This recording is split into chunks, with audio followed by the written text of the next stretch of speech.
All right, I think looks like I'm recording, Jerry. Okay. If you would like to introduce yourself, and I'd like to ask about the gathering here. What the gathering of Native Americans and what's going on?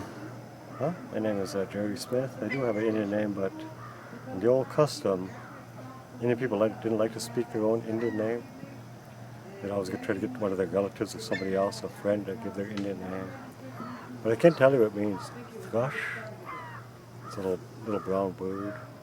And I'm actually here from LCO, born and raised here. And my Indian name, well, it means thrush, but there's a dialectual change between Wisconsin and Minnesota. Minnesota, my name means a song sparrow. Of course, here it means a thrush, but they're related species. Of course, you know what I'd like to be known as, the song sparrow, but I'm actually the thrush. And I've been here at LCO all my life, except for maybe about 7 years when we went to school, moved away with that relocation program. But then I came back, and I was raised by my grandfolks, Henry and Agnes Smith. And they used to tell me about the old-time ways of things, such as fasting at the age of 12, 13. So naturally, at that young age, I went out and did those things, with nobody to help me but just what they told me about it. And that is the very beginning of where you get some of your spiritual knowledge, by going out humbling yourself, by without food and water.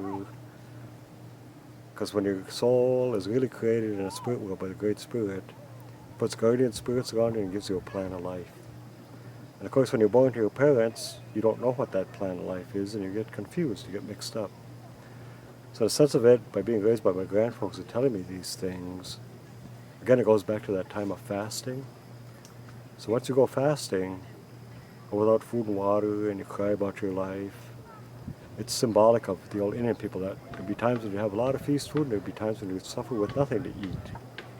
So it set you up for life that way, to show you about the hardships that you might go through.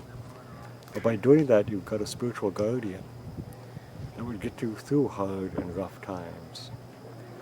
And what has happened to the Indian people in these modern times is the churches and the schools, I'm sorry to say, have taken this belief away from us. And our kids have lost their sense of identity. But yet my mother-in-law told me, she said, every generation of Indian people born, there's certain people that are selected to carry this knowledge on. Some years there's just one or two. Other years there's a great many of them that carry this knowledge and pass it on to the younger people. But now we're actually getting to a point where there's less and less of us that have the traditional way of it. So that's why we have to bring it back in forms of gatherings like this, which is taking place here today. Gathering of the Native American people. Because in a sense, this is the only time we can get a great number of Indian people together, even though we might be from different tribes, because the same thread of truth and belief and power runs through all the tribes and all the religions. There's a commonality. But yet it's up to us older people who have this knowledge to bring it out at gatherings like this. And especially this morning, I noticed everybody was kind of wrapped up in their own little tight cocoons, not letting loose. But the activities that got put on, you could see the people open up, start to talk, and to laugh, and to joke. You know what's going on, boy, they're all connected, they're all friends. They're going to carry that on for the young kids, and even for themselves. They got some kind of a spiritual healing today. They all feel it, though they can't put it into words maybe, but it's there. And the seed has been planted. It's like what the old men talked about, Archie Mose. When we get up and talk, we plant that seed of knowledge, of tradition, and the people by our words. We're hoping someday that it will blossom, grow and blossom and come out.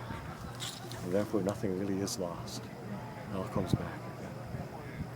And he said, each and every one of us, one of the people from here, pipe mustache. That's what he said. When I leave here, and he passed away, he was about 99 or so. He said, for someone to know my knowledge, you're going to have to talk to every person I talk to in life to get what I know. But yet he said it's still here.